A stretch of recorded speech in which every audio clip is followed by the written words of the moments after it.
Have you ever noticed how some people disappear from your life only to return when you least expect it? Not when things are calm, not when you've moved on, but precisely when you are rebuilding yourself. They return with familiar words, sometimes with apologies, sometimes with nostalgia, sometimes pretending nothing ever happened. And the mind asks the wrong question, why are they back? But the deeper question is this: what inside them was never resolved? Because people do not return due to love alone.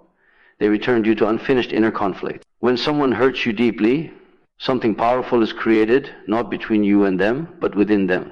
A fracture, a contradiction, a split between who they believe they are and what they actually did. And the human psyche cannot tolerate unresolved contradictions for long.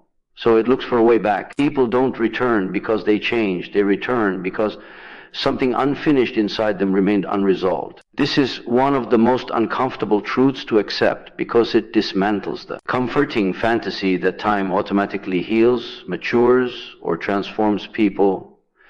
Time does not complete what awareness avoids. It only gives distance to what remains untouched. When someone leaves your life after causing harm and later reappears, it is rarely the result of growth. More often, it is the result of inner tension that could not be silenced. Every action that contradicts a person's self-image creates psychological pressure. When someone hurts another person, especially someone they once claimed to care about, a split forms within them. On one side is the identity they want to believe in, kind, justified, rational, innocent. On the other side is the reality of what they did. The mind does not like holding opposing truths. It seeks relief, not responsibility. And when responsibility is avoided, the conflict remains active beneath the surface. Leaving is often not an ending, but an escape. People walk away thinking. Distance will quiet the discomfort. They tell themselves stories to justify their behavior. They minimize the damage. They blame circumstances. They blame you. But justification is not resolution. It is only a temporary anesthetic. Underneath it, the unresolved part continues to press for attention, expressing itself as restlessness, dissatisfaction, or the strange pull toward the past. Unfinished emotional business does not disappear, it repeats. Life has a way of recreating similar situations, relationships, and outcomes until the core conflict is faced. When someone returns to you, it is often because they encountered the same emotional pattern elsewhere and failed again. Different people, similar dynamics, same internal result. The mind then traces the pattern backward, searching for the original moment where something went wrong, hoping that revisiting it will finally ease the pressure. This is why returns often feel confusing. The person may speak as if they understand now, but their understanding is often emotional rather than conscious. They feel discomfort, regret, or longing, but they have not integrated insight. They want relief, not transformation. The return is not driven by clarity, but by compulsion. They are drawn back not to you as a person, but to the unresolved image of themselves that exists in your memory. What was left incomplete becomes psychologically charged. Words that were never spoken, accountability that was never taken, vulnerability that was rejected. When these elements remain unresolved, they form an internal loop. The psyche circles back, attempting to rewrite the story without actually changing the behavior that caused it. This is why apologies can feel shallow and promises can sound familiar. The outer language changes, but the inner structure remains the same. People often mistake this return for love or faith. In reality, it is the psyche seeking equilibrium. It wants to reduce the inner tension caused by unfinished business. Contacting you, being forgiven, or being accepted again can temporarily soothe the internal conflict. It allows them to feel less divided inside without doing the deeper work of integration. The relief comes not from healing the wound, but from dulling its intensity. This is also why some returns happen precisely when you have begun to move on. When you no longer seek answers or validation, the emotional bond weakens. And paradoxically, this is when the unresolved conflict in the other person becomes louder. Your detachment removes their psychological anchor. Without your emotional presence, the story they told themselves begins to collapse. The return becomes an attempt to restore internal balance by reactivating the old dynamic. Understanding this shifts the focus away from the surface narrative and toward the deeper process at work. It explains why closure cannot be given by another person. Closure is not a conversation or an apology. It is the integration of experience into consciousness. Until that happens, people remain bound to their unfinished conflicts, and those conflicts will continue to pull them back to places and people associated with the original wound. When someone returns, it is not proof of change. It is evidence of something still unresolved. And recognizing this allows you to respond from clarity rather than hope, from awareness rather than nostalgia. From strength rather than longing. Pain creates unconscious bonds that pull people back into familiar emotional patterns. This happens not because suffering is desirable, but because the psyche prefers what is known over what is uncertain. Even when an experience was damaging, it becomes familiar territory, and familiarity carries a strange sense of safety. The mind learns the emotional landscape of pain, memorizes its rhythms, and stores them as reference points. When life later presents uncertainty or emotional ambiguity, the psyche instinctively gravitates toward what it already understands, even if that understanding was forged through hurt. Emotional pain is rarely experienced in isolation. It becomes tied to specific people, moments, and identities. When someone wounds you or is wounded by you, an intense psychological imprint is formed. Strong emotions heighten memory and deepen attachment. The nervous system associates the person not only with pain, but with meaning, intensity, and identity. This creates an unconscious bond that persists long after the relationship ends, operating beneath rational thought. These bonds are reinforced by repetition. When similar emotional experiences occur in new relationships, the psyche recognizes the pattern and responds automatically. Old feelings are reactivated, old defenses come online, and old roles are resumed without conscious choice. People often believe they are responding to the present, but they are actually reliving the past through a new situation. The pullback to a former source of pain is not about the person themselves, but about the emotional script that remains unfinished. Pain also disrupts self-perception. It shapes how individuals see themselves in relation to others. Someone who has been hurt may unconsciously identify with the role of the wounded, the rejected, or the misunderstood. Likewise, someone who caused pain may unconsciously identify with control, avoidance, or emotional distance. These identities become familiar structures the psyche organizes around. Returning to the original relationship reactivates these roles, restoring a sense of internal coherence, even if that coherence is dysfunctional. Unconscious bonds are strengthened when emotional expression is suppressed. When anger, grief, or disappointment are not fully processed, they do not dissolve. Instead, they remain stored in the body and psyche as tension. This unresolved emotional energy seeks release. Returning to a familiar emotional pattern provides an opportunity, however distorted, for expression. The psyche hopes that revisiting the source will finally allow the emotion to complete its cycle. This is why separation alone does not break emotional attachment. Physical distance does not equal psychological separation. Without awareness, the bond simply goes dormant, waiting for a trigger. A memory, message, or a moment of vulnerability can reactivate it instantly. The emotional response feels spontaneous, but it is the result of an unconscious connection that never dissolved. Pain-based bonds also distort the perception of time. The past feels present, alive, and unfinished. When someone reappears, it can feel as if no time has passed at all. The same emotions arise with the same intensity, suggesting that something essential was never resolved. The psyche does not experience linear time in the same way the conscious mind does. Unresolved pain exists outside of time, waiting for acknowledgement. Familiar pain often feels more tolerable than unfamiliar peace. Healing requires stepping into the unknown, redefining identity, and letting go of roles that once provided structure. These can feel threatening to the psyche. Returning to an old emotional pattern, even a painful one, allows the individual to avoid the uncertainty of change. The known suffering becomes preferable to the risk of growth. Understanding these unconscious bonds reveals why people repeatedly enter similar relationships, recreate the same conflicts, and feel drawn back to those who once hurt them. It is not a lack of intelligence or willpower. It is the psyche attempting to resolve unfinished emotional material using the only patterns it knows. Without conscious intervention, these bonds continue to operate automatically, pulling individuals back into cycles that feel inevitable but are actually conditioned. When pain is brought into awareness, its grip begins to loosen.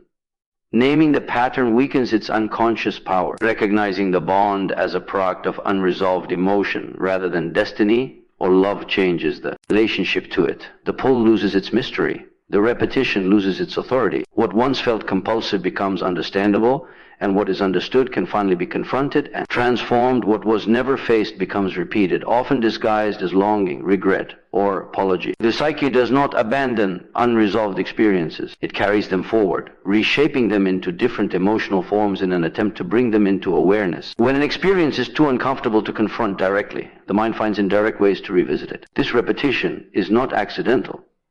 It is a compensatory movement, an effort to complete what was left unfinished. Avoidance creates loops. When a person turns away from pain, responsibility, or truth, the emotional charge attached to that moment does not dissolve. It remains active beneath the surface, influencing behavior, perception, and relationships. The psyche seeks balance, and what is denied internally must be expressed externally. This is why patterns reappear, often with different people, but the same emotional outcome. The form changes, but the underlying conflict remains identical. Longing is one of the most common disguises of unfinished business. It feels like desire for another person, a memory, or a lost connection. In reality, longing is often the pull toward an unresolved inner state. The mind romanticizes the past because it represents a moment where something essential was interrupted. The longing is not for the person as they are, but for the possibility of a different ending. It is the psyche attempting to return to the scene of the wound, hoping this time the story will resolve itself. Regret functions in a similar way. It appears as self-reflection or remorse, but when it becomes repetitive, it signals something deeper. True accountability leads to integration and change. Repetitive regret, however, is circular. It replays the same mental images and emotional responses without leading to action or understanding. The psyche reenacts the moment again and again, not to punish itself, but to force awareness where it was previously avoided. Apology is another disguise that can mask unresolved conflict. An apology can be sincere, but it can also be a defense against deeper responsibility. Words become a substitute for transformation. When someone apologizes repeatedly without changing their inner structure, the apology serves to reduce inner discomfort. Rather than repair the damage, the psyche seeks relief, not resolution. The repetition of apology reveals that the core issue remains untouched. What unites longing, regret, and apology is that they are attempts to revisit the past without fully entering it. They hover around the wound without penetrating it. Facing something requires staying present with discomfort, accepting responsibility, and allowing identity to change. This is psychologically threatening. It destabilizes the self-image. So the mind chooses repetition instead, circling the truth, rather than confronting it directly. Repetition is the language of the unconscious. When something is not consciously integrated, it expresses itself through behavior and emotion. The individual may believe they are making new choices, but the unconscious is replaying an old script. This is why people are often confused by their own actions. They feel compelled to reach out, to explain, to relive conversation, or to reopen closed doors, even when they know it leads nowhere. The compulsion is not about the present situation. It is about the unresolved past demanding recognition. These repetitions persist until the underlying conflict is faced. Facing does not mean blaming or reliving trauma endlessly. It means seeing clearly what happened, what role was played, and what truth was avoided. It means accepting the loss of certain illusions about oneself or others. This process is uncomfortable because it dismantles familiar narratives. But without it, the psyche remains trapped in reenactment. When unresolved material is finally faced, repetition loses its purpose. Longing fades because the fantasy collapses. Regret transforms into understanding. Apology becomes unnecessary because responsibility has been integrated internally. The emotional energy that once fueled repetition is released, no longer needing expression through compulsive return. Understanding this mechanism reveals why time alone does not heal. Time only creates distance. Healing requires confrontation with what was avoided. Until that happens, the psyche will continue to bring the same themes, the same emotions, and the same lessons into different forms, insisting on attention through repetition rather than allowing the past to remain silent. Closure is not something another person gives, it is something consciousness completes. The belief that another person holds the key to emotional resolution is one of the most persistent illusions of the human psyche. It suggests that peace exists outside of awareness, waiting to be delivered through explanations, apologies, or final conversations. In reality, closure is an internal process. It arises not from what is said or done by another, but from what is fully seen, understood and integrated within oneself. The desire for external closure often emerges from discomfort with uncertainty. When a relationship ends abruptly or painfully, the mind searches for narrative completion. It wants a clear beginning, middle, and end. Without this structure, the psyche feels suspended, unable to organize the experience. This is why people crave answers. They believe that if they could just hear the right words, everything would settle. But words cannot complete what awareness has not processed. Another person can explain their behavior endlessly and still leave you unsettled. They can apologize sincerely and still not bring peace. This is because the disturbance does not reside in the absence of information, but in the presence of unintegrated emotion. Closure is not an event. It is a shift in perception. It occurs when the emotional charge attached to an experience dissolves through understanding. Consciousness completes what emotion alone cannot. Emotion reacts, remembers, and replays. Consciousness observes, contextualizes, and integrates.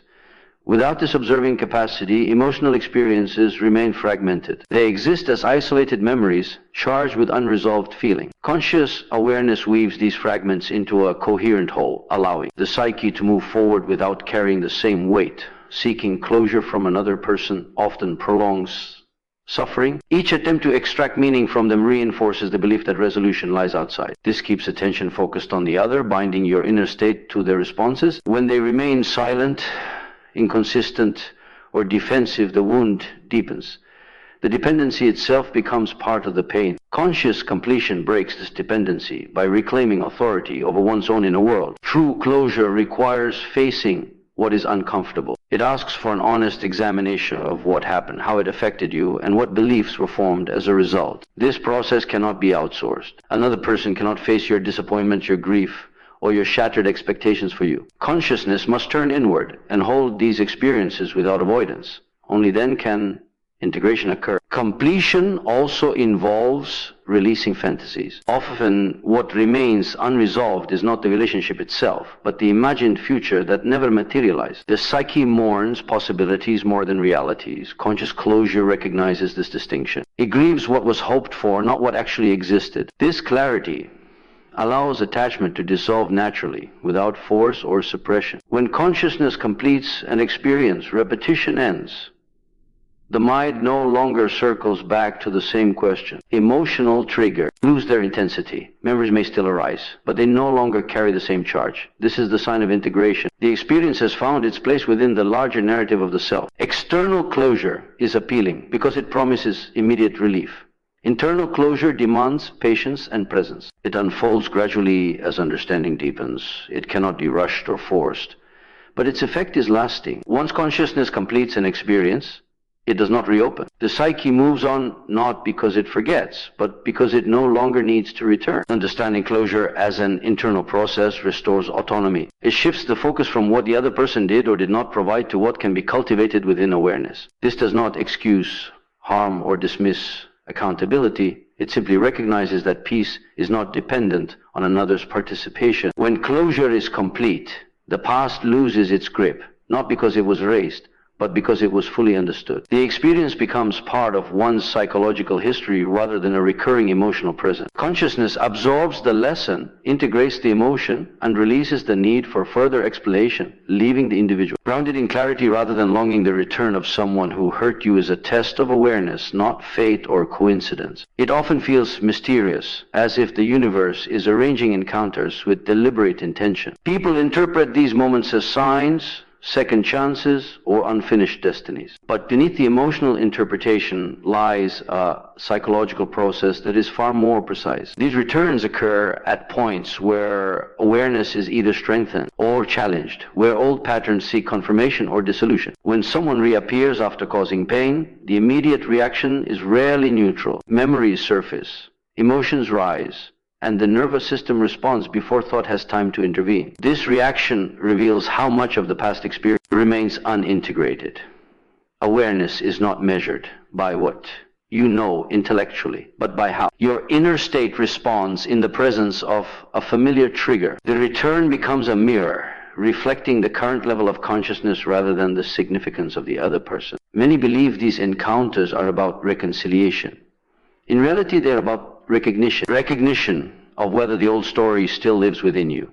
If the return reignites confusion, longing, or the urge to explain yourself, it suggests that the emotional narrative is still active. If the return is met with clarity and calm, it indicates that integration has occurred. The event itself is neutral. The response reveals the work that has or has not been done.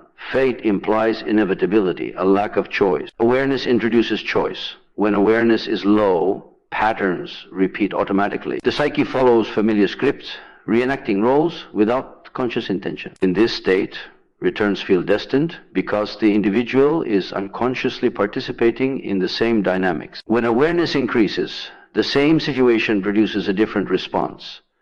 The pattern is recognized rather than relived. This shift is what transforms repetition into completion. Coincidence suggests randomness.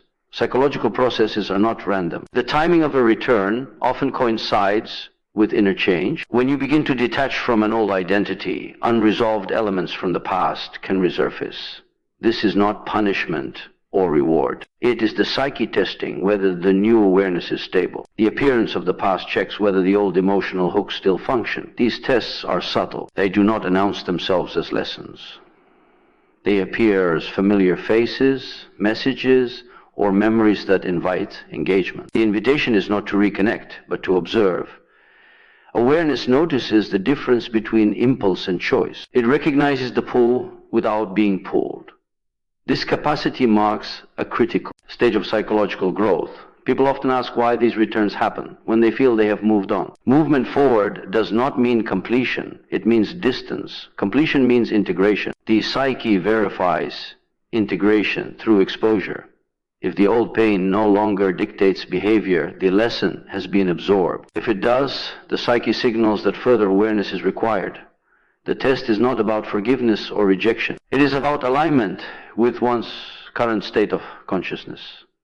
Engaging from the old self recreates the old outcome. Responding from awareness dissolves the dynamic entirely. This does not require confrontation or explanation. Sometimes the most profound response is non-engagement, not as avoidance, but as clarity. Understanding these returns as tests removes their emotional mystique. They are not messages from destiny or signs of cosmic alignment. They are internal checkpoints. They reveal whether identity is still organized around the wound or has reorganized around insight. Passing the test does not mean the other person changes. It means you do not. The absence of emotional charge is the evidence. The story loses its urgency. The need for validation disappears. What once felt meaningful becomes neutral. When awareness is sufficient, the return completes its function. It no longer needs to recur. The psyche recognizes that the pattern has been integrated and releases it. What remains is a quiet understanding, not of the other person, but of oneself. And this understanding stabilizes the inner world in a way that no external explanation ever could.